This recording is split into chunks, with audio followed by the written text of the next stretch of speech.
Queridos irmãos, que a graça e a paz possa ser com todos. Desde já é uma satisfação receber aqueles que nos visitam, aqueles que já são de casa, mais uma vez, é um privilégio. Aqueles que nos acompanham por meio dessa transmissão, que também possam ser ricamente abençoados, aqueles que estão nos seus trabalhos e não puderam, por motivo de força maior, por motivo dos seus ofícios, não estar conosco, mas que possam desfrutar deste meio de comunicação para também serem abençoados. E para isso eu convido vocês a abrirem as suas Bíblias na carta que escreveu Paulo aos Filipenses, no seu capítulo de número 4, do versículo 10 até o versículo de número 23. Estaremos finalizando a carta aos Filipenses, com muita satisfação, contando com a graça do Senhor. Tivemos o privilégio de termos uma das cartas paulinas sendo aqui exposta versículo após versículo, e hoje, com alegria nos corações, estaremos extraindo dela, com o auxílio divino, mais algum aprendizado para as nossas vidas. Desde já adiantando que nas próximas oportunidades que tivermos, de ocuparmos o púlpito, estaremos dando início a uma série de sermões nos milagres de Jesus. Não será uma sequência de livro, mas uma sequência de sermões, onde estaremos expondo alguns dos muitos milagres do nosso Senhor. Filipenses capítulo 4, do versículo 10 em diante, vai nos dizer assim a palavra do Senhor: Alegrei-me sobremaneira no Senhor, porque agora, uma vez mais, renovaste a meu favor o vosso cuidado, o qual também já tinhais antes, mas vos faltava oportunidade. Digo isto não por causa da pobreza, porque aprendi a viver contente em toda e qualquer situação. Tanto sei estar humilhado, como também ser honrado. De tudo e em todas as circunstâncias já tenho experiência, tanto de fartura como de fome, assim de abundância como de escassez. Tudo posso naquele que me fortalece. Todavia, fizestes bem, associando-vos na minha tribulação. E sabeis também vós, ó Filipenses, que no início do Evangelho, quando parti da Macedônia, nenhuma igreja se associou comigo no tocante a dar e receber, senão unicamente vós outros. Porque até para Tessalônica mandastes não somente uma vez, mas duas, o bastante para as minhas necessidades. Não que eu procure donativo, mas o que realmente me interessa é o fruto que aumente o vosso crédito. Recebi tudo e tenho abundância, estou suprido, desde que Epafrodito me passou as mãos, o que me veio de vossa parte como aroma suave, como um sacrifício aceitável e aprazível a Deus. E o meu Deus, segundo a sua riqueza em glória, há de suprir em Cristo Jesus cada uma de vossas necessidades. Ora, a nosso Deus e Pai seja a glória pelos séculos dos séculos. Amém. Saudai cada um dos santos em Cristo Jesus. Os irmãos que se acham comigo vos saúdam. Todos os santos vos saúdam, especialmente os da casa de César. A graça do Senhor Jesus Cristo seja com o vosso espírito. Amém. Você pode assentar-se, mantendo assim como de costume a sua Bíblia aberta, para que seja melhor a compreensão ao acompanhar cada versículo sendo aqui exposto. Mas antes de qualquer coisa, vamos orar ao Senhor, buscando alcançar a sua graça, para entendermos o que diz essa porção da palavra do Senhor. Ó Senhor, nós acabamos de cantar, nós acabamos de louvar o Teu nome, o Senhor que merece toda a glória, toda a honra e todo o louvor.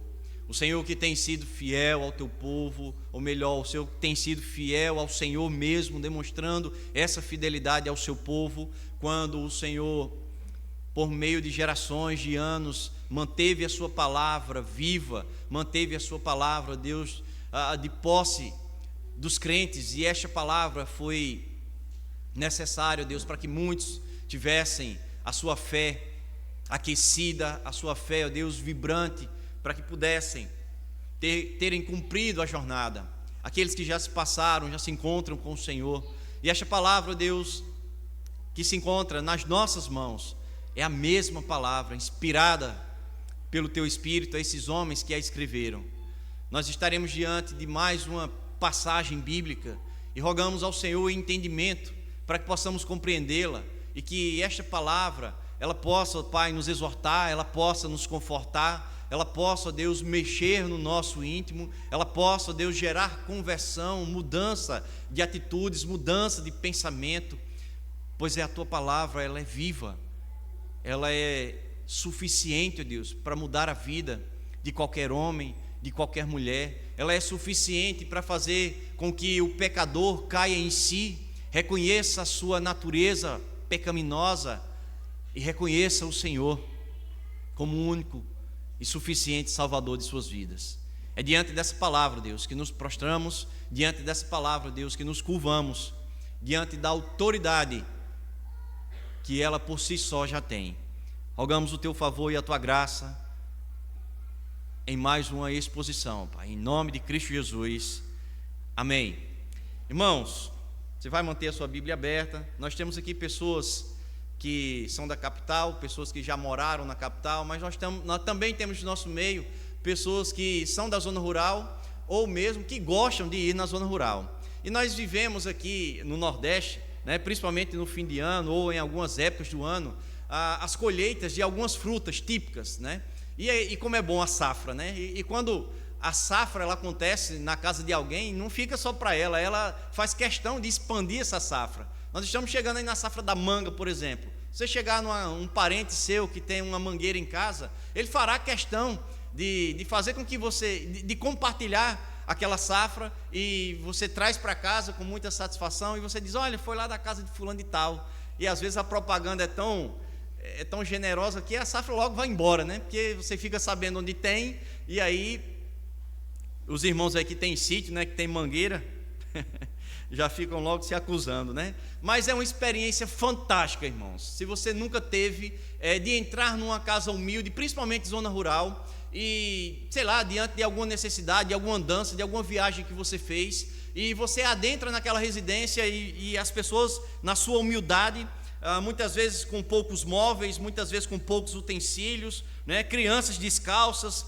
quase que sem roupa, mas elas fazem questão de oferecer-lhes, nem que seja o copo frio da água do pote, mas elas o fazem com uma satisfação imensa. Quem já teve a oportunidade de viver uma situação como essa, entende o que eu estou falando, sabe o quão generoso são algumas pessoas. É lógico que isso não é uma regra, mas muitas dessas pessoas, elas fazem questão de lhe oferecer aquilo que existe de melhor na sua residência. Às vezes é somente a água, mas ainda assim dividirão a água com você. Parece que o desejo de hospedar, o desejo de fazer, mesmo sem ele conhecer, se sentir em casa, parece saltar aos olhos, e isso muitas vezes nos fazem refletir sobre o que leva essas pessoas a terem esse comportamento. Por que essa alegria toma conta, né, dessas casas? Por que às vezes só um simples copo de água é dado, é ofertado com tanta alegria, e muitas vezes isso não acontece conosco, né? Muitas vezes isso nós não somos impactados, ou melhor, não conseguimos impactar outras pessoas com isso, né? E é lógico que isso vai nos levar a uma reflexão. Como é que alguém com tão pouco consegue entregar um prato cheio de alegria, e muitas vezes nós com tanto não conseguimos fazer o mesmo? Por que pessoas às vezes tão simples, tão escassas de recursos, são tão generosas, e muitas vezes nós, que temos até mais recursos que eles, não temos essa mesma generosidade? Você já parou para pensar? Duas coisas nos ocorrem: ou eles nunca tiveram o que nós temos e aprenderam a se contentar com o básico e dar graças por aquilo, ou nós já esquecemos há tempos de agradecer pelo mínimo que nós temos. São duas coisas distintas. Ou eles sabem e vivem o contentamento, ou nós esquecemos o que é isso em nossas vidas. O texto a ser exposto, irmãos, o seu pano de fundo é uma finalização de uma carta, é um agradecimento por uma oferta recebida, e o pano de fundo é esse, é um contentamento. É um apóstolo que sabia o que era estar contente em toda e qualquer situação. E quando a gente fala contentamento, irmãos, isso se expande em todas as áreas da nossa vida. E nós vivemos, é lógico, num capitalismo, é um sistema monetário no qual nós crescemos, estamos inseridos e provavelmente iremos morrer nele, onde passamos muitas vezes uma vida, uma trajetória de vida, correndo para juntar, e muitas vezes, irmãos, se faz necessário uma experiência como essa, num casebre de zona rural, para descobrirmos o quão soberbos nós somos e o quão humilde deveríamos ser. Às vezes nos falta uma experiência como essa, e talvez você nunca tenha tido uma experiência como essa. Deixe-me dizer uma coisa: esse laboratório ele é expandido por muitos lugares. Talvez vizinho à tua casa você tenha a oportunidade de viver uma experiência como essa. Não precisa procurar uma zona rural tão distante, não precisa procurar um lugar onde só chega o rádio. A nossa cidade está cheia de lugares assim. E nós, muitas vezes, desperdiçamos, irmãos, oportunidades como essas, porque nos ajuntamos apenas com pessoas que têm de sobra.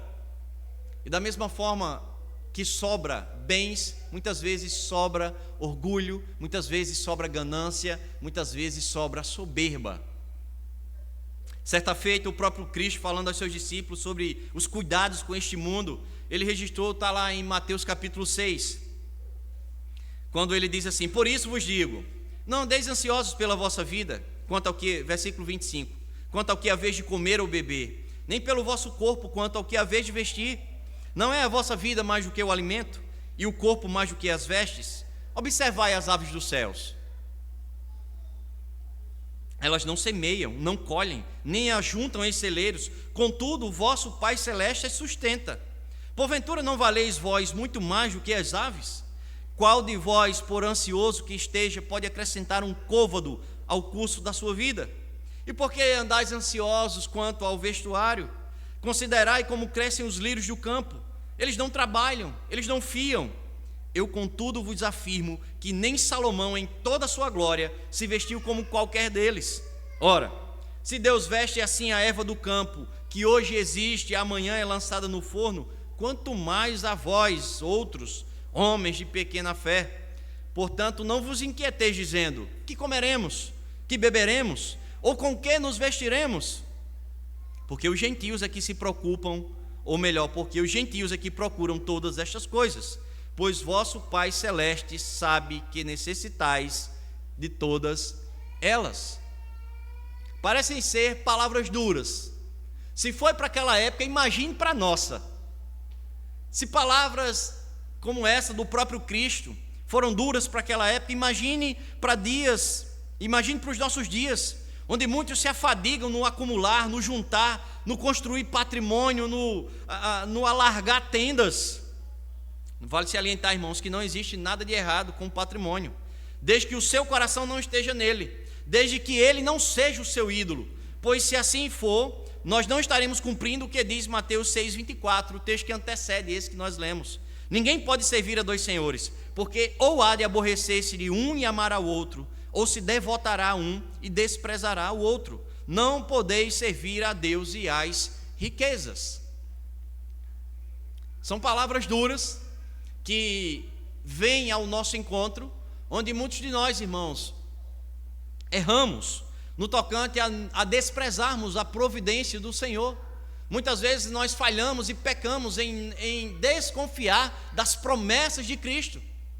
Quantos de nós não nos preocupamos, talvez inclusive hoje, com aquilo que iríamos comer ou nos vestir, e às vezes passam a ser preocupações fúteis, onde perdemos o foco, onde muitas vezes o nosso coração está pautado em detalhes, onde muitas vezes nos demoramos em escolher a roupa, em nos apresentar na igreja, em como iremos nos vestir no domingo pela manhã ou no domingo à noite, mas muitas vezes o que deveria vir em primeiro lugar é de como anda a vestimenta do nosso coração para nos apresentarmos aqui diante do Senhor.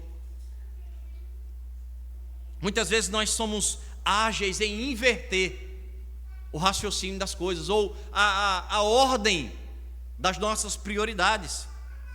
E muitas vezes, irmãos, passamos uma vida inteira desprezando a providência do Senhor. O próprio Jesus nos chama a confiarmos e descansarmos o coração em sua providência. Ele deixa claro na Escritura, que o básico Ele irá suprir. Ele não se comprometeu aqui com os nossos gostos e com as nossas exigências. Ele se comprometeu com o necessário. Mas que necessário seria esse? O suficiente para termos um coração dependente, que trabalha, mas que confia no Senhor. Nós esquecemos por vezes que Ele diz: isso eu lhes garanto, o que comer e o que vestir. E por que muitas vezes o nosso coração anda angustiado? O nosso coração ele se estressa, o nosso coração ele se enfada de tanto corrermos. Todos nós sabemos, irmãos, o quanto esse coração ele se inclina para aquilo que vai além do básico. Todos nós aqui sabemos como esse coração vislumbra o conforto, como esse coração ele procura novos sabores, novas texturas, novas cores. Resta-nos saber se tudo isso nos fará bem ou nos fará mal. Nós chegamos ao final da carta aos Filipenses e Paulo aqui vai finalizar, vai fechar a sua carta, falando mais uma vez, expondo um exemplo pessoal que vai nortear aqui o seu fechamento da carta. E talvez esse seja o primeiro sermão, ou melhor, o último sermão da carta, mas o primeiro que você tem acompanhado da carta aos Filipenses. E a gente precisa entender esse contexto, né? Só voltando aqui, recapitulando, Paulo ele escreve aos Filipenses, né? Provavelmente 10 anos depois do seu primeiro contato. Nesse contexto aqui, ele está preso em Roma, né? Ele havia iniciado a pregação do Evangelho ali na cidade de Filipos. A coisa ela se expande, ele precisa sair desta cidade, e ao longo desses 10 anos, Paulo ele vai ter experimentado muitas experiências. Nós iremos ver aqui alguns textos onde Paulo registra suas experiências como mensageiro do Evangelho, como pastor, como pregador. E aqui nesse contexto aqui, ele está preso em Roma, ele está numa prisão domiciliar. Essa prisão deve ter demorado aí por volta de 2 anos. E nós vimos aqui no início da carta que Epafrodito, como foi citado aqui o nome, é um mensageiro, é um líder dessa igreja. E essa igreja envia a Paulo uma oferta generosa, para que ele pudesse ali ter como se manter durante algum tempo. Então, ele recebe essa oferta.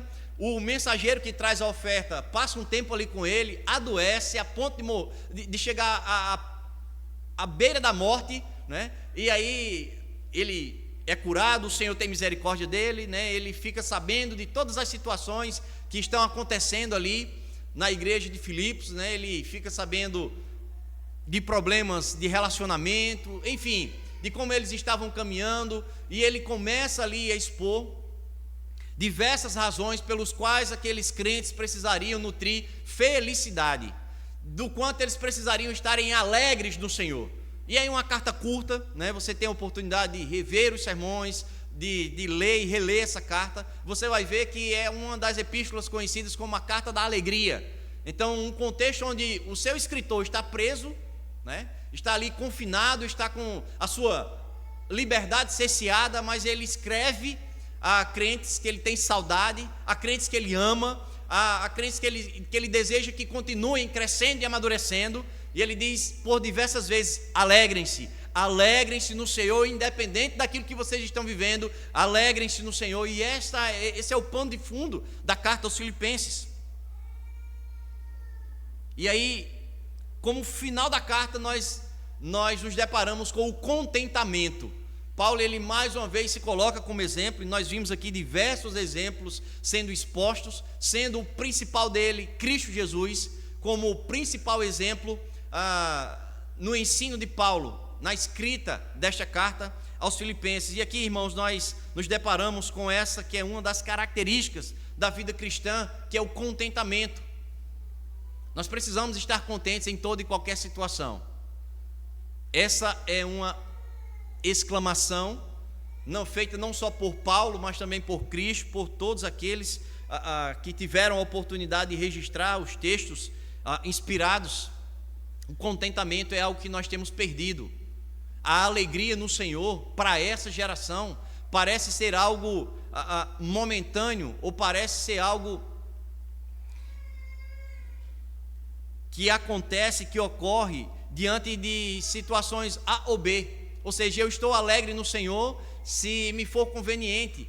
Eu estou alegre no Senhor, eu estou contente no Senhor, se a situação for isso ou for aquilo.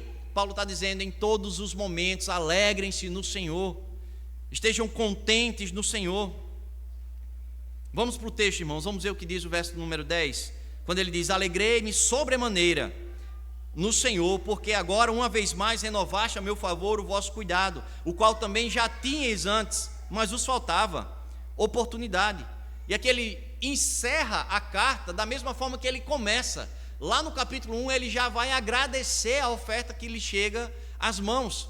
Então o mensageiro vai até Paulo, vai até a prisão e leva junto com ele a oferta que os filipenses ajuntaram durante algum tempo e entregaram ali ao seu pastor de coração, né? Aquele que iniciou o trabalho na cidade de Filipos. Então ele finaliza a carta da mesma forma que inicia, ou seja, trazendo essa oferta à tona, e esse é o motivo pelo qual ele inicia e finaliza a carta, agradecendo sobremaneira, ou seja, essa oferta lhe trouxe alegria, mas não uma simples alegria, ele está dizendo que eu me alegrei sobremaneira, ou seja, foi uma alegria fora do comum, e ele expressa essa alegria em saber que os filipenses se lembraram dele e enviaram esse apoio, não só uma vez, como no texto que nós lemos, mas por mais de uma vez. E aí nós entendemos, irmãos, que o amor prático na vida da igreja é algo que precisa ser sentido, é algo que precisa ser visualizado. Nós não podemos dizer que amamos uns aos outros e nada acontecer. Nós não podemos dizer que amamos ao próximo e não vermos a materialidade desse amor, nós não vermos as ações, nós não vemos relacionamentos sendo restaurados. Quando dizemos que amamos alguém, esse amor ele toma forma. Alguma coisa precisa acontecer, alguma coisa precisa ser vista.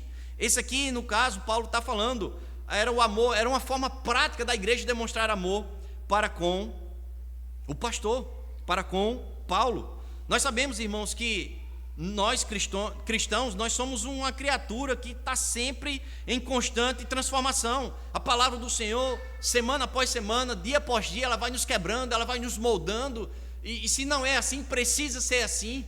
Nós precisamos estar em constante crescimento, amadurecimento. Se não for assim, alguma coisa está errada. Alguma coisa está errada. Nós precisamos entender que essa transformação ela vai gerar mudanças. Como consequência, por exemplo, do fruto do Espírito, muitas características elas são perceptíveis. Como é que você percebe que alguém tem domínio próprio? Como é que você percebe que alguém é alegre? Como é que você percebe as características do fruto do Espírito? Elas são visíveis. E alguém que é generoso,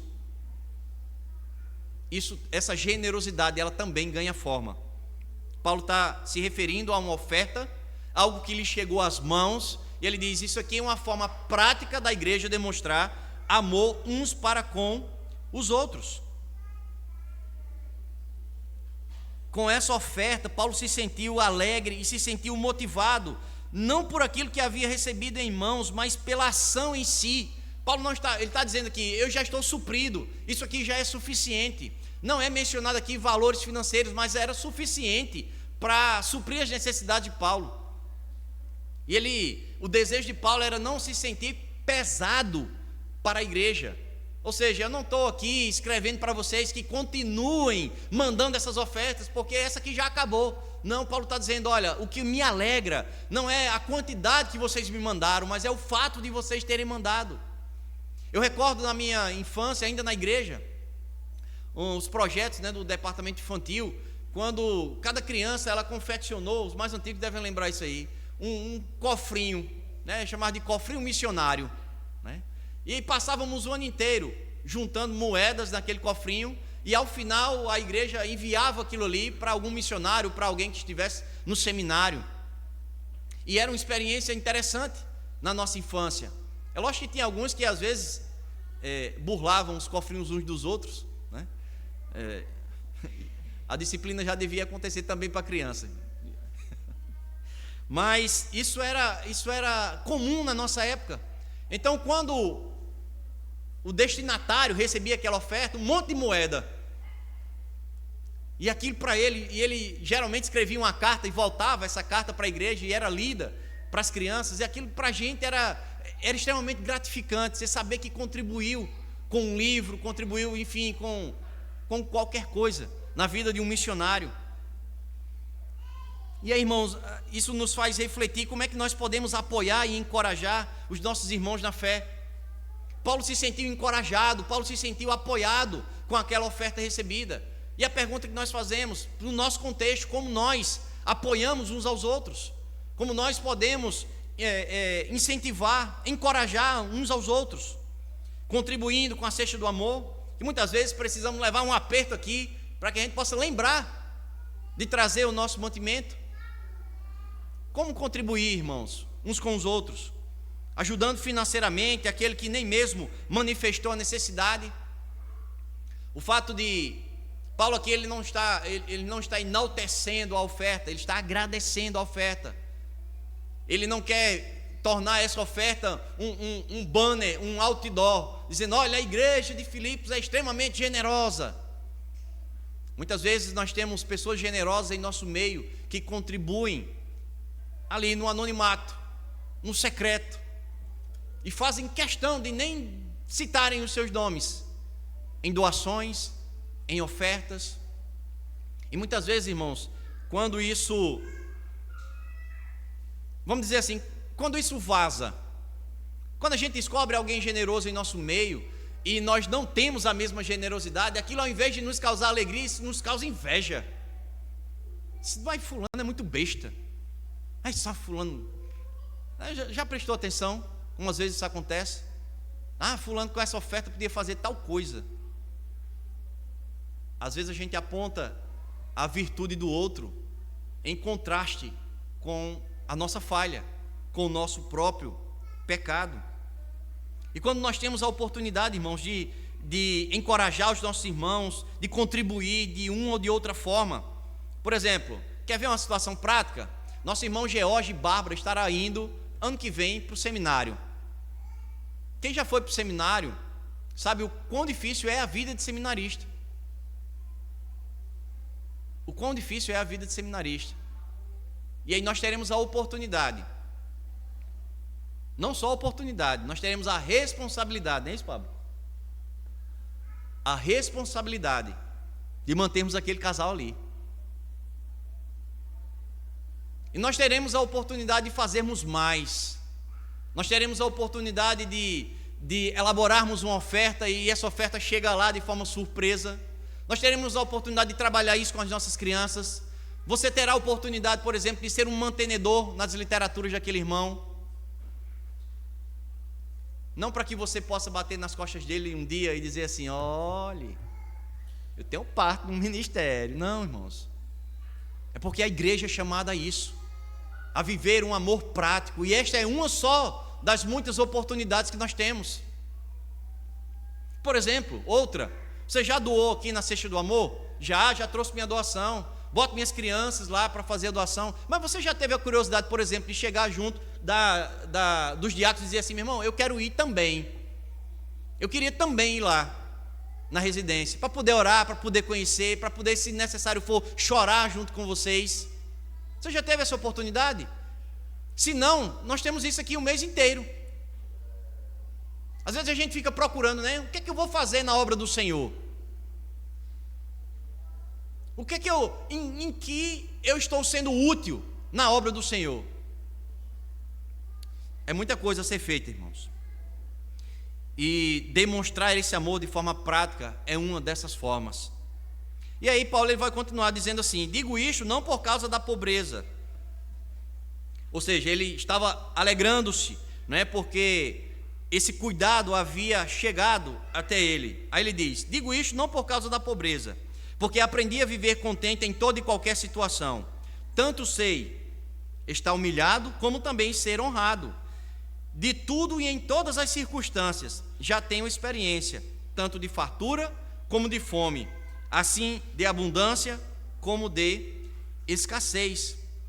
Interessante, irmãos, que Paulo afirma que aprendeu a estar contente em toda e qualquer situação, seja situação de abundância ou seja situação de necessidade. E é uma das verdades que precisamos extrair desse texto, o contentamento, ele não é natural, ele é aprendido. Paulo está dizendo, eu aprendi a estar contente. E você só aprende quando vai para a prática. Você só aprende quando passa por aquelas situações. Você até pode ter toda a teoria do que é contentamento, mas se você nunca passou por uma situação diferente da que você está passando, talvez você só saiba a teoria. Precisa saber o que é a prática de estar contente. Paulo, ele elenca aqui diversas situações, quando ele diz assim, eu aprendi a estar contente. Quando lemos essa expressão, irmãos, isso aqui transparece uma certa aceitação da sua presente situação de vida. Ele não reclamava, ele não blasfemava, ele não murmurava, mas ele estava contente em aceitar de modo pacífico onde Deus providencialmente o havia lhe colocado. Ele estava preso, e ele está dizendo, eu aprendi a estar contente, inclusive na prisão. Parece ser algo ilógico, parece ser algo fora de lógica, um raciocínio como esse. Mas Paulo está dizendo, eu aprendi.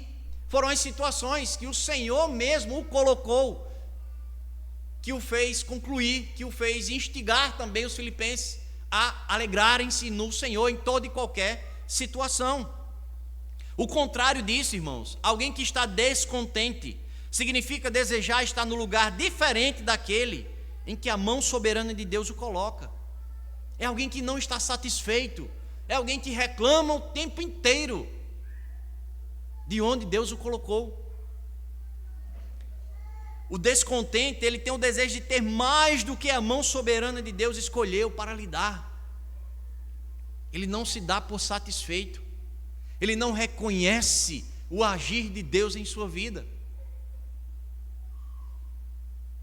O termo contente, irmão, no original, era usado aqui para se referir a um país que tinha tudo o que necessitava para ser autossuficiente. Tinha recursos, tinha produtos naturais, portanto ele não precisava importar nada. É lógico que nós não estamos dizendo com isso que Paulo era autossuficiente em si mesmo, mas que ele possuía tudo o que necessitava em abundância nos recursos de Deus. Nada precisava ser importado de fora para a sua vida. Ele já havia sido suprido por Cristo Jesus. Ele não via mais necessidade de importar nada, por isso ele estava contente. Ele era aquele, na origem da palavra, ele seria aquele país que não precisava mais trazer nada de fora, porque o que ele já tinha era suficiente. E é lógico, irmãos, que nesse contexto precisamos refletir se estamos contentes com a nossa situação, ou se ainda estamos importando algo para as nossas vidas. Você já ouviu falar, irmãos, de que num homem, num ímpio, um pecador, existe um vazio dentro dele que somente Cristo é capaz de preenchê-lo? Você já ouviu isso, né? Como se existisse ali um buraco, um vazio, onde somente Cristo é capaz de preencher esse vazio. Aí essa pessoa vai para a igreja, essa pessoa passa pela conversão, mas parece que esse buraco ainda não foi preenchido. Parece que essa pessoa ainda quer mais, ainda quer mais, ainda quer mais. Cristo é como se não fosse suficiente. Ela precisa realmente passar pela conversão. Cristo é suficiente na vida de qualquer pecador. Interessante, irmãos, que Paulo está se referindo aqui a uma oferta física, né? Algo que iria lhe manter durante algum tempo. E ele vai dizer, eu aprendi em diversas situações. Ele vai descrever que havia passado por momentos de fartura, por momentos de fome, por momentos de abundância, por momentos de escassez. Você vai poder ler isso em 1 Coríntios, no capítulo 4, a partir do versículo 11, Paulo vai dizer assim: até a presente hora sofremos fome e sede e nudez, e somos esbofeteados, e não temos morada certa, e nos afadigamos, trabalhando com as nossas próprias mãos. Quando somos injuriados, bendizemos. Quando perseguidos, suportamos. Quando caluniados, procuramos conciliação. Até agora, temos chegado a ser considerados lixo do mundo, escória de todos. E haja experiência na vida desse homem, irmãos. E haja experiência para ele poder ter dito assim: eu aprendi a ser contente. Não foi algo que veio no pacote da sua conversão, mas foi necessário que ele passasse por diversas situações para ele poder finalizar a sua carta dizendo: alegrem-se no Senhor, estejam contentes no Senhor. O Senhor é suficiente nas suas vidas, não precisa importar mais nada. Cristo é suficiente para as suas vidas. Nós vimos aqui que o Senhor, ele prometeu o básico na vida dos seus, o necessário na vida dos seus. Isso ele não vai deixar faltar, é promessa dele. Mas nós duvidamos dessas promessas. Nós duvidamos dessas promessas. E nos deparamos, irmãos, com os altos e baixos das nossas vidas. Nos deparamos com os revés das nossas vidas. E são nessas horas onde a coisa ela sai do nosso planejamento, que muitas vezes bate a descrença, que muitas vezes bate a falta de confiança. E são as experiências, irmãos, que nos tornarão mais ou menos parecidos com Cristo. Mas o que temos feito diante dessas experiências? O que temos feito diante dessa mudada de rumo? Como temos nos comportado? O que tem nos feito nos manter na linha, mesmo que a trajetória das circunstâncias da nossa vida? Mas eu não tinha planejado isso, certo? Mas fora do seu plano, qual a sua ação? Como você deve se comportar? O que é que você deve fazer? Paulo vai usar aqui, irmãos, duas expressões: aprendi e experiência. Nós devemos entender que este conhecimento ele não foi adquirido com os seus vastos estudos, com os seus livros que ele já havia lido. Foram experiências de vida. Isso são coisas, o contentamento é algo que você não aprende na literatura. Ou melhor, até o conceito você pode aprender, mas a prática é diferente. Você só passará a entender o que é contentamento quando viver as situações, quando vivê-las, quando tiver a oportunidade de colocar a mão na prática, quando tiver a oportunidade de viver esse amor uns para com os outros de forma prática. Quando alguém bater a sua porta pedindo a sua ajuda, o seu auxílio, e você ter a oportunidade de exercer a sua generosidade. Muitas vezes isso é para nos quebrar, irmãos. Muitas vezes isso é para nos fazer desapegarmos da nossa ganância, do nosso amor próprio, do nosso apego às finanças. E por vezes situações como essas nos fazem pensar e repensar. Interessante, né, irmãos, quando ele fala de dois extremos, fartura e escassez, nós devemos entender que, mesmo ele utilizando esses dois extremos, Paulo quer dizer: em toda e qualquer situação das suas vidas, vocês devem estar contentes. Ele usa extremos, escassez, ou seja, quando não tinha nada, quando passava fome e quando estava na bonança. Eu e você, na situação que estamos vivendo hoje, estamos entre um ou outro extremo. E o que Paulo está dizendo, ele traz esses extremos para dizer: irmãos, entre uma coisa e outra, entre um polo e outro, ou seja, toda e qualquer situação da sua vida, estejam vós contentes, alegrem-se no Senhor, tendo ou não. Seja você na abundância, seja na menos abundância, seja você com a despensa ali quase seca, ou seja, quando você faz a feira, esteja contente no Senhor. E ele vai trazer aqui um motivo. Ele vai dizer: tudo posso naquele que me fortalece. eu e você, irmãos, nós com certeza já ouvimos esse versículo aplicado fora de contexto, como se fosse um jargão a ser usado antes de enfrentarmos ou de pedirmos algo. Você já ouviu alguém dizer assim: tudo posso naquele que me fortalece? Parecendo assim como se fosse baseado na fala do He-Man, sabe? Eu tenho a força. Quando na verdade a essência do contentamento, a força não está no homem, a força não está no braço próprio, a força ela vem de Cristo. Paulo está dizendo: eu aprendi todas essas coisas e tudo posso naquele que me fortalece. Tudo posso, irmãos, não é que ele poderia fazer tudo, não é que ele poderia conquistar tudo, mas é que ele poderia resistir a tudo. Resistir à escassez, resistir à prisão, resistir ao frio, resistir às surras, resistir aos apedrejamentos, porque quem o estaria fortalecendo era Cristo. Por isso ele está dizendo: tudo posso naquele, em Cristo, que me fortalece. Paulo não está dizendo: olhem para mim, olhem quanto eu sou forte. Não. Paulo está dizendo: é Cristo quem vos fortalece. Eu só consigo resistir a tudo isso porque é o Senhor a me manter, é o Senhor a me sustentar. A força vem de Cristo. O tudo posso citado por ele aqui, irmãos, podemos viver a vida cristã, ou melhor, não significa, o tudo posso citado por Paulo significa que podemos viver a vida cristã sabendo que o poder de Deus é muito maior do que qualquer dificuldade que nós estejamos enfrentando. É uma doença, é o desemprego, é a escassez. O Senhor pode lhe fortalecer, e essa força é maior do que qualquer revés das nossas vidas. Significa também que eu posso fazer todas as coisas dentro da vontade de Deus.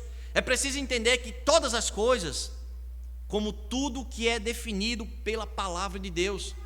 Muitas pessoas dizem assim: não, tudo posso naquele que me fortalece, como se fosse um passaporte para ele fazer tudo aquilo que ele quer. Mas não, esse tudo posso precisa estar dentro dos limites divinos, precisa estar dentro das regras divinas.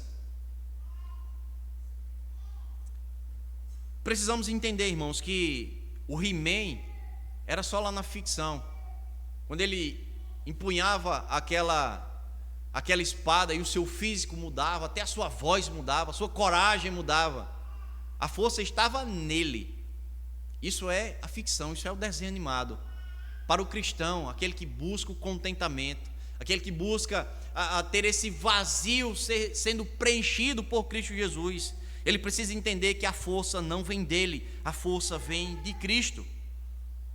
A Confissão de Fé de Westminster, no capítulo 16, no parágrafo 3º, nos diz assim: a capacidade de fazer boas obras de modo algum provém dos próprios fiéis, mas inteiramente do Espírito de Cristo.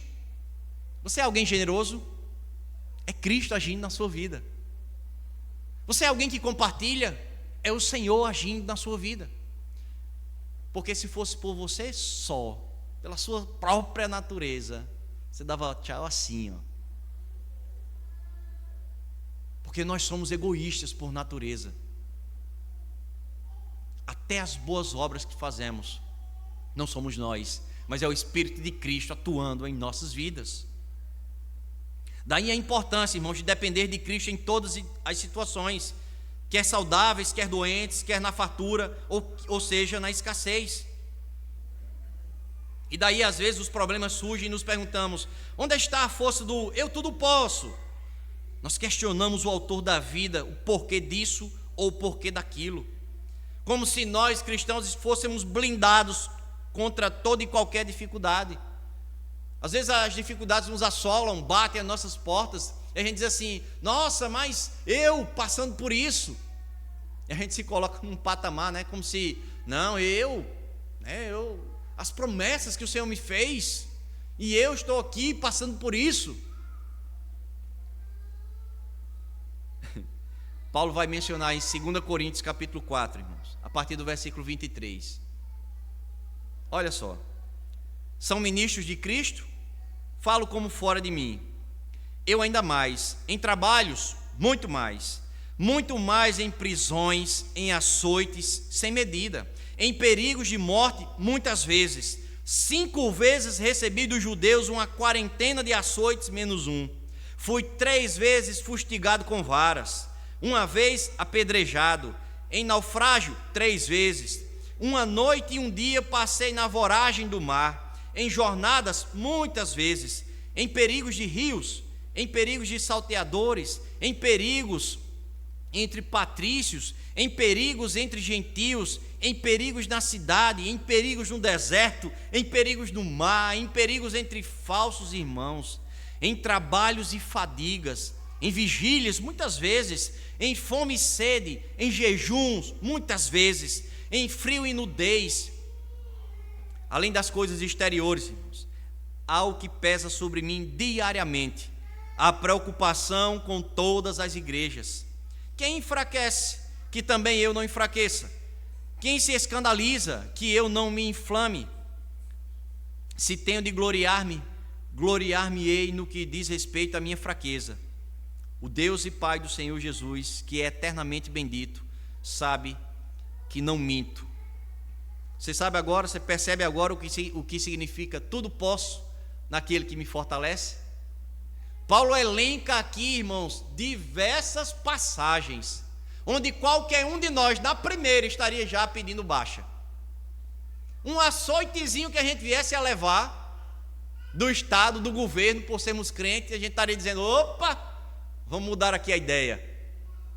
Paulo elenca aqui, tantas vezes aconteceu isso, tantas vezes isso, fome e nudez, muitas vezes, perigo na cidade, perigo no deserto, perigo no mar, perigo na terra. Entende agora o que é tudo posso naquele que me fortalece?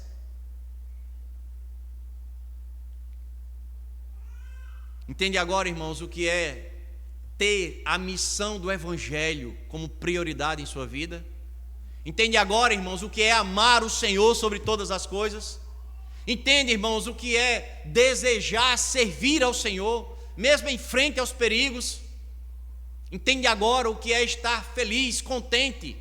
Porque ter Cristo em sua vida fazia todo sentido, ou melhor, era o sentido da sua vida.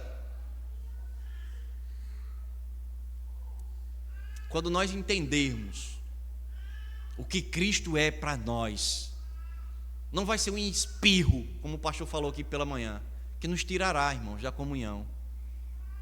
Não vai ser uma dorzinha de cabeça. Vocês percebem como somos uma geração Nutella?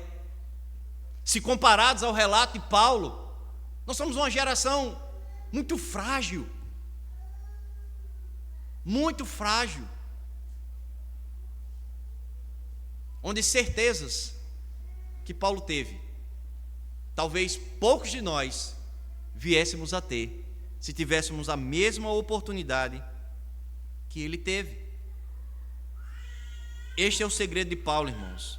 Em Cristo, você tem tudo aquilo de que pode vir a precisar e pode fazer todas as coisas por meio de Cristo que o fortalece. O segredo é Ele, é Cristo quem lhe fortalece, é Cristo quem nos manterá de pé, é Cristo que nos animará, é Cristo que nos conduzirá, é Ele, tudo posso nele, é Cristo que nos fortalece. Ele continua dizendo: todavia fizestes bem, associando-vos na minha tribulação. E sabeis também vós, ó Filipenses, que no início do Evangelho, quando parti da Macedônia, nenhuma igreja se associou comigo no tocante a dar e receber, senão unicamente vós outros. Porque até para Tessalônica mandaste não somente uma vez, mas 2, o bastante para as minhas necessidades. E aí Paulo aqui ele vai voltar a mencionar que esse cuidado era algo antigo. Aquela oferta não teria sido algo isolado. A generosidade era uma característica, irmãos, daquela igreja. Era uma marca daquela igreja. E aí todo mundo percebeu que nós mudamos a logomarca da igreja, né? Vocês perceberam que a gente deu uma mudada na logomarca. Mas independente da logomarca, qual a marca da nossa igreja? A igreja de Filipenses era conhecida como uma igreja generosa. A nossa igreja,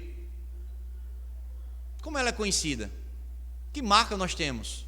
Criamos uma identidade visual. aquela logomarca, aquele logotipo tem um sentido, tem um significado. Mas na prática, qual a marca da nossa igreja, irmãos? É uma igreja que ama, é uma igreja que instrui, é uma igreja que educa, é uma igreja que ora, é uma igreja que prega. Qual a marca da nossa igreja? Você, como igreja, qual a sua marca?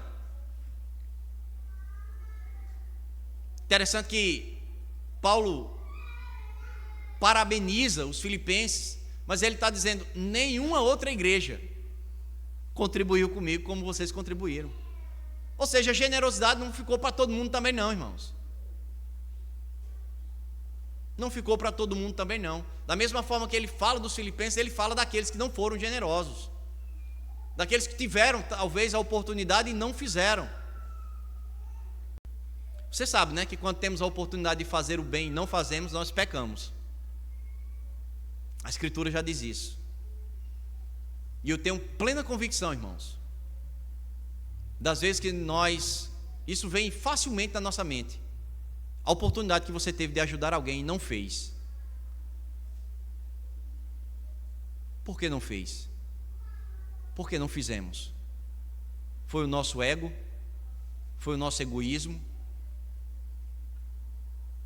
Rodrigo, é porque às vezes nem razões nós temos, mas preferimos não contribuir, preferimos não amar, preferimos não ajudar. Qual a marca da nossa igreja? Deixe-me confessar um pecado do qual já me arrependi. Em tempos remotos, ao finalizar algumas programações, irmãos, bem-sucedidas, eu cheguei a dizer algumas vezes, e o pior é que outras pessoas copiaram esse jargão. A gente terminava algumas programações e eu dizia assim: eita, esse foi um padrão IPPD de qualidade. Misericórdia. Você há de lembrar disso, né? Fazíamos aqui eventos, e esses eventos eram anuais. Existia um rodízio. Os mais antigos vão entender o que eu estou falando. E parece que quando acabavam esses eventos, a gente dizia assim: nossa, da igreja A foi o melhor. Lembra disso, né, Paulo? A gente dizia assim: não, o padrão IPPD de qualidade. Hoje, eu falo isso com pesar, irmãos.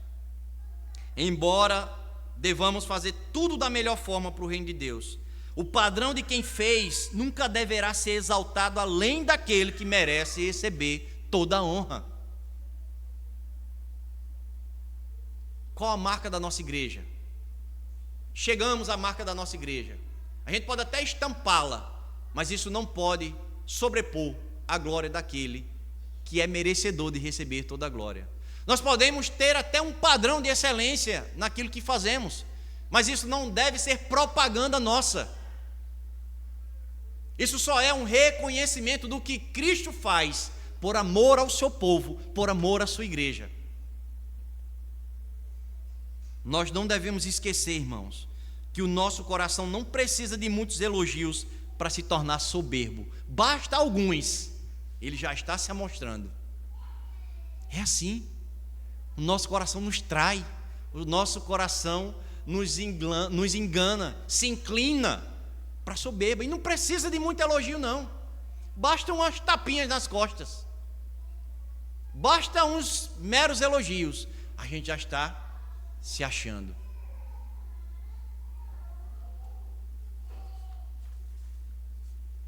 Verso 17: não que eu procure donativo, mas o que realmente me interessa é o fruto que aumente o vosso crédito.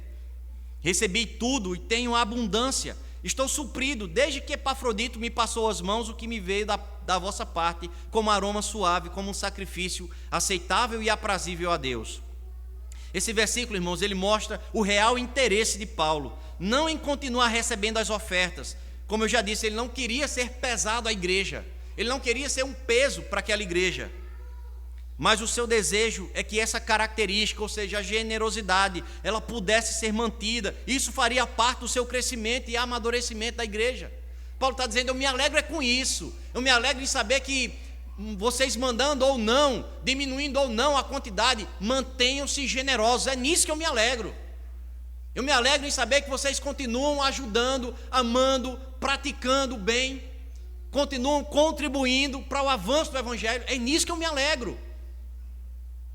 Pode ser que eu não venha receber nenhuma outra oferta, mas se eu souber que a generosidade de vocês permanece, eu já me dou por satisfeito.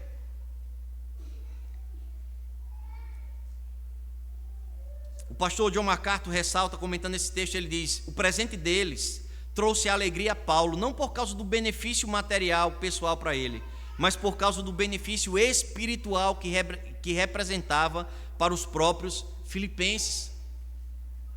Paulo está dizendo, essa oferta aqui foi como um sacrifício ao Senhor, foi como uma oferta ao Senhor. Vocês não estão somente ofertando a Paulo, vocês estão ofertando ao avanço do Evangelho, vocês estão ofertando ao avanço do reino de Deus. Da mesma forma, quando nós estivermos contribuindo de alguma ou outra forma, irmãos. Volto a citar o exemplo de George. Ele não me pediu para fazer propaganda não, viu, irmãos? Mas é um laboratório que nós teremos a oportunidade de fazer isso. Você não vai estar contribuindo com o irmão ou com os irmãos propriamente dito, mas vocês estarão contribuindo para alguém que passará por uma formação e será um instrumento no reino de Deus. Vai além o pensamento. Paulo está dizendo, é isso que vai me alegrar, não a oferta, mas o desejo de continuar sendo ofertante. E o meu Deus, segundo a sua riqueza em glória, há de suprir em Cristo Jesus cada uma das vossas necessidades. E aqui Paulo se refere à providência divina na vida dos crentes.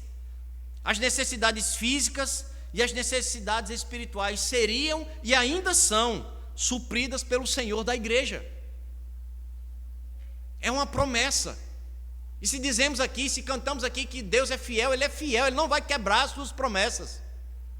Se o Senhor diz que vai ser responsável por nos manter no básico, Ele vai nos manter no básico.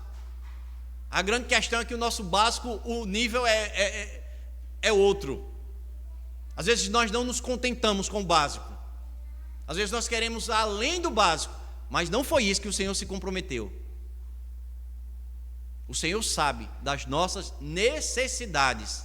Ele também sabe dos nossos caprichos, mas Ele não se comprometeu com eles.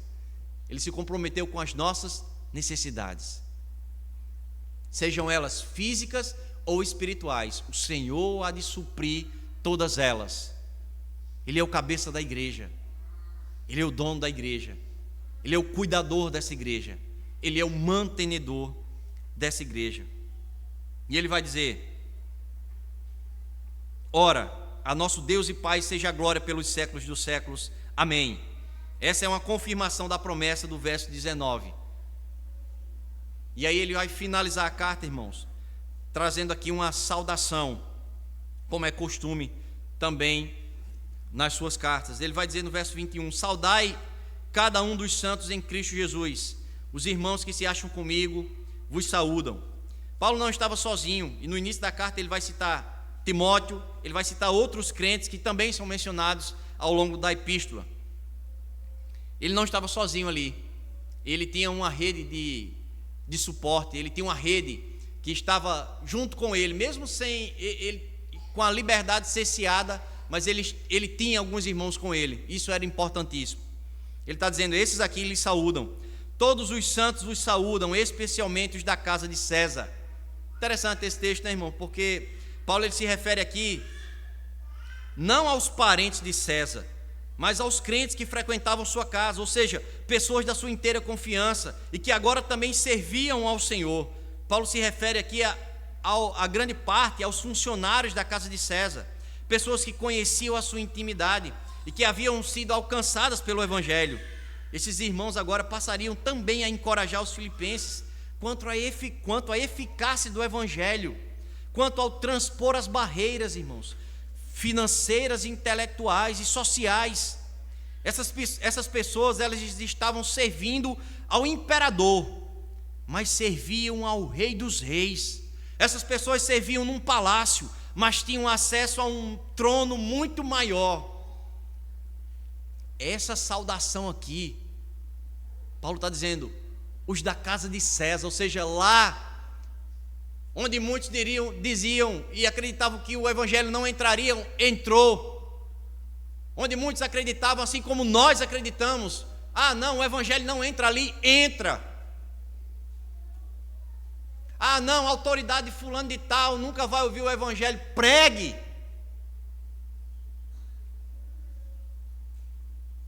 Todos aqueles soldados que diariamente conviviam ali lado a lado com Paulo, eram bem da casa de César, e muitos deles passaram pela conversão, muitos deles se renderam, passaram a servir num outro exército, não somente no exército de César, mas no exército de Cristo Jesus. Então Paulo está dizendo: esses também te saúdam. Esses crentes aqui também desejam que vocês se alegrem, continuem, cresçam, amadureçam, avancem. Eles se saúdam, lhes saúdam. E ele finaliza: a graça do Senhor Jesus Cristo seja com o vosso espírito. Paulo finaliza a carta com uma saudação e com a bênção, desejando que esse grande favor, a graça, pudesse estar sobre as suas vidas. E ele finaliza a carta aos Filipenses: alegrem-se no Senhor, continuem generosos, tenham o meu exemplo, o exemplo de Timóteo, mas acima de tudo, tenham o exemplo de Cristo como referência para as suas vidas. Se alegrem em toda e qualquer circunstância, em toda e qualquer situação. O Senhor é suficiente na vida de vocês. Não precisam importar outras coisas. O Senhor é suficiente na vida de vocês. Entendam isso, e essa alegria será constante.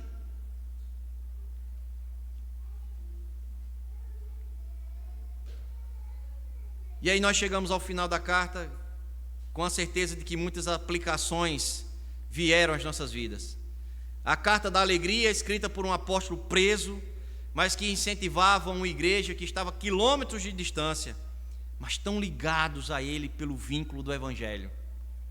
O final da carta nos mostra, irmãos, e nos aponta o apego ou desapego que devemos ter com os nossos bens. Nos mostra a falta ou a presença do contentamento em nossas vidas. Podemos sim estar desagradando ao provedor das nossas vidas, quando não somos gratos, quando não fazemos o bem que deveríamos fazer, quando não estendemos a mão ao necessitado, quando amamos mais as riquezas do que o nosso próprio irmão. Você já parou para pensar, irmãos, no tempo que demandamos correndo atrás do vento? Você já parou para pensar o quanto poderíamos dividir, ao invés de pensar apenas em somar, em juntar, em aglomerar? A palavra nos instrui a sermos gratos, a sermos contentes, a buscarmos o contentamento em nossas vidas. E assim como Paulo aprendeu na prática, irmãos, que tenhamos também a mesma sensibilidade de extrair das experiências boas e ruins o máximo de aprendizado que elas nos fornecem, sem esquecer de dar sempre graças a Deus. Esse é o sentido do contentamento. Está contente? Alegre-se no Senhor. Está doente? Alegre-se no Senhor. Tem recurso? Alegre-se no Senhor. Divide esse recurso, experimente ser generoso. Talvez seja essa a área da nossa vida que o Senhor esteja querendo trabalhar.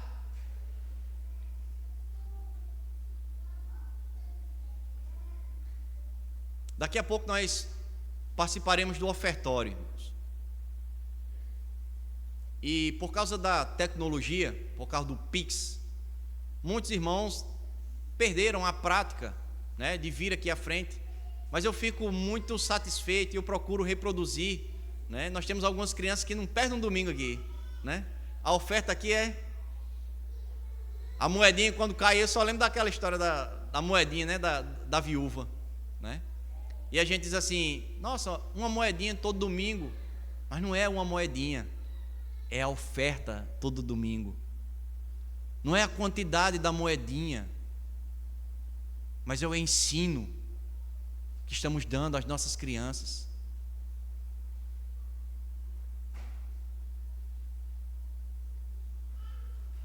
As moedinhas que são postas aqui no gasofilácio. Daqui a pouco você vai ouvir o barulho delas. Precisa, irmãos, nos ensinar. Quantos de nós já não abandonamos a fidelidade ao Senhor com os nossos recursos? Você acha que uma criança que vem aqui todo domingo e deposita sua moedinha, quando ela começar a trabalhar, você acha que ela vai ter dificuldade em ser um dizimista? Em ser um ofertante? Não. Vai ser algo prático para ela. Vai ser algo normal para ela. Ela sempre fez isso.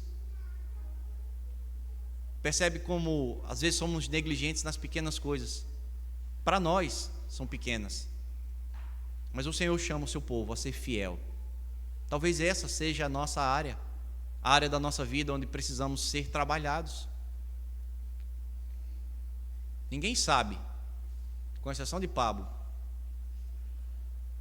que é o tesoureiro da igreja, como é que anda a sua fidelidade para com o Senhor. Porque o Senhor, Ele tem sido fiel para conosco. Mas será que nós temos sido fiéis na devolução dos nossos dízimos e das nossas ofertas? Talvez seja esse lado que o Senhor queira trabalhar em nossas vidas. Não tem como você ser generoso, irmãos, se você é agarrado, se você é apegado às suas finanças. Lembre-se, nós somos apenas mordomos, apenas cuidadores. A Escritura diz que do Senhor é a terra e tudo que nela se contém. O Senhor, Ele nos proporciona administrarmos recursos. Alguns fazem isso bem, outros nem tanto. Mas uma coisa é certa: tenhamos nós muito ou pouco, a fidelidade ela não. O Senhor diz assim: não, eu quero somente a fidelidade eu só quero a fidelidade daqueles que ganham muito. Não. O Senhor está contemplando a fidelidade dos que depositam a moedinha, mas daqueles que não depositam nada. O Senhor estava no templo e a oferta que lhe chamou a atenção não foi dos doutores da lei, mas foi daquela viúva. O texto que foi lido em Lucas, o que chamou a atenção não foi a forma como aquele doutor da lei recebeu Cristo, mas foi a forma como aquela pecadora recebeu o Senhor. O Senhor disse: você não me recebeu com um beijo, ela me beija desde que eu cheguei. Você não me ofereceu o seu melhor, ela está me oferecendo desde que eu cheguei.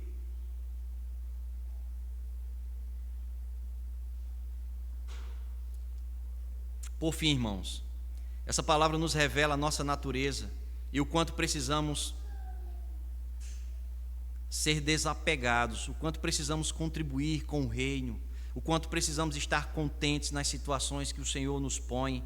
E o que nos conforta, irmãos, é saber que Ele estará a nos fortalecer em tudo aquilo que fizermos, em tudo aquilo que pensarmos, conquistarmos ou realizarmos. Porque, na verdade, tudo aquilo que tivermos oportunidade de fazer, façamos tudo para a glória do Senhor. Que assim seja, que Ele nos ajude, que Ele nos auxilie, que Ele trabalhe em nossas vidas. Que a carta aos Filipenses possa ter nos falado, e ela permanece a nos falar. Basta-nos termos, muitas vezes, coragem de nos debruçarmos, de estudarmos, de dizer: Senhor, é nisso aqui, é nisso aqui que eu preciso ser mudado, é nisso aqui que eu preciso ser quebrado, ser transformado.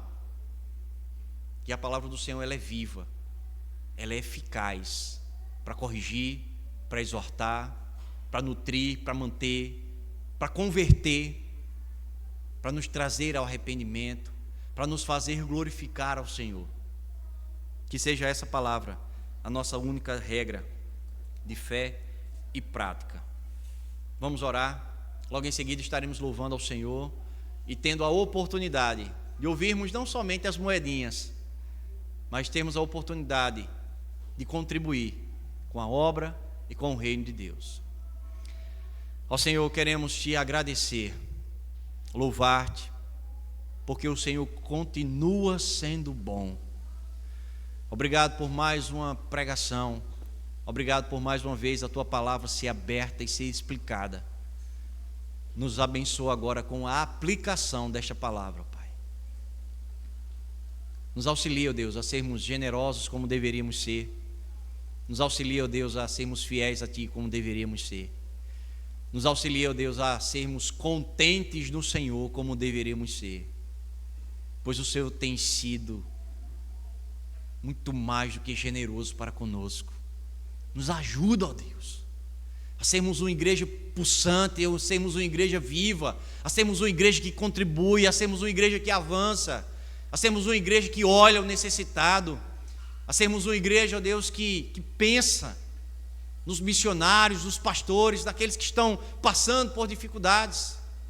Que essa possa ser uma marca nossa, mas que ela não nos traga, ó Deus, glória própria. Que seja uma marca de uma igreja que foi tratada, que foi trabalhada, que foi moldada pelo Senhor, e que toda a honra e toda a glória possa ser dada a Ti, ó Pai. Em nome de Cristo Jesus, recebe agora as nossas ofertas, recebe agora o nosso louvor, a nossa adoração, como forma de agradecer por termos ouvido a Tua voz, por termos ouvido a Tua palavra. Que assim seja em nome de Cristo Jesus. Amém.